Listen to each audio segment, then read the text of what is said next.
Challenge দিলাম বিএনপিকে, কোন দলের নেতা সাহস থাকলে সেই চ্যালেঞ্জ গ্রহণ করুন। নির্বাচিত কোন এমপি মন্ত্রীরা সরকারের কোন ট্যাক্স ফ্রি গাড়ি, সরকারের কোন প্লট ফ্ল্যাট কোনো কিছু গ্রহণ করবে না। অন্য দলের লোকেরা এই কথা বলতে পারবে না, কারণ বলবে যে এই যদি না নিলাম তো ভোট করে লাভ কি?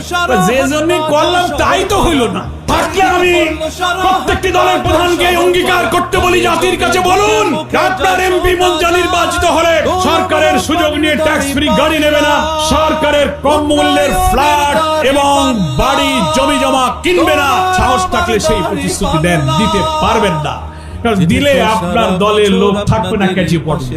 তোমার দলে আসি তো কিছু পাওয়ার জন্য। তো আমি চ্যালেঞ্জ দিলাম জাতীয় পার্টিকে, চ্যালেঞ্জ দিলাম আওয়ামী লীগকে, চ্যালেঞ্জ দিলাম বিএনপিকে, কোন দলের নেতা এই সাহস নিয়ে বলতে পারবেন বাংলাদেশে যদি জামাত ইসলামীর হাতে আল্লাহ তাআলার